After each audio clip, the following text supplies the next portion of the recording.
अस्सलाम वालेकुम, welcome to my YouTube channel Sara unique kitchen में मैं आपको खुशामदीद कहती हूँ। और आज जो है मैं आपके सामने एक शेक बनाऊँगी। ये देखें, ये मैंने ले लिए हैं चुकंदर, ये 4 अदद मेरे पास है। तो सबसे पहले मैं इनका ऊपर से कवर छिलका जो है वो रिमूव करूँगी और उसके बाद हम इस चुकंदर का अर्क निकालेंगे। तो वो रेसिपी मैं आपके साथ शेयर करूँगी क्योंकि इसके बहुत ज़्यादा फ़वाइद हैं, बहुत ही ज़्यादा। ये जो है ना जिस्म के अंदर ब्लड पैदा करता है और उसके अलावा जिगर के जो मसाइल होते हैं वो सारे ये दूर करता है। तो इसके बहुत ज़्यादा बेनिफिट्स हैं, तो वो सारे मैं इंशाल्लाह आपके साथ शेयर करूँगी। माशाल्लाह से ये देखें, मैंने इसके ऊपर से छिलका रिमूव कर दिया है।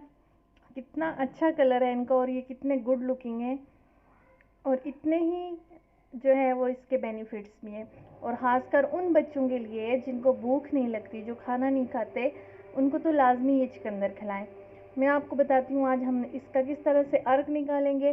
तो वैसे चूँकि इस तरह से चुकंदर को खाना एक मुश्किल टास्क होता है, हर कोई इसको लाइक नहीं करता, तो आप जो है इसका अर्क निकाल के वो बच्चों को पिलाएं, खुद पिएँ, तो इसके सबसे ज़्यादा जो है वो बेनिफिट्स हैं।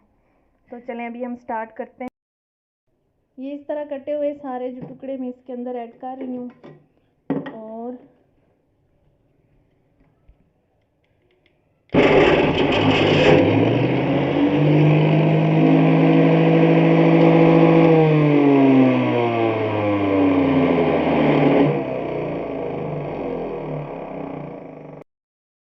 माशाल्लाह से ये देखें, चुकंदर का जूस जो है, चुकंदर का जो अर्क है वो हमारे पास बिल्कुल खालिस जो है वो रेडी हो चुका है। अगर आप लोग चाहें तो ऐसे ही खालिस इसका इस्तेमाल करें, ये सबसे बेस्ट है। और इसके बहुत ज़्यादा फ़ायदे हैं। सबसे कम फ़ायदा जो है वो 80% से ज़्यादा इसके अंदर जो है वो पानी मौजूद होता है। और दूसरी बात, ये जो शुगर के मरीज़ होते हैं वो भी इसका इस्तेमाल कर सकते हैं, मतलब उनके लिए भी ये बेस्ट है। तो मैं यहाँ इसके अंदर जो है 1 टेबल स्पून चीनी ऐड करूँगी और इसको अच्छी तरह से मिक्स करूँगी। 1 गिलास के अंदर 1 स्पून जो है वो शुगर वो काफ़ी है।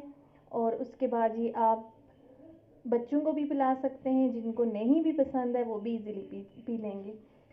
तो उम्मीद करती हूँ कि आपको वीडियो पसंद आई होगी। मिलते हैं नेक्स्ट वीडियो के साथ। अल्लाह हाफ़िज़।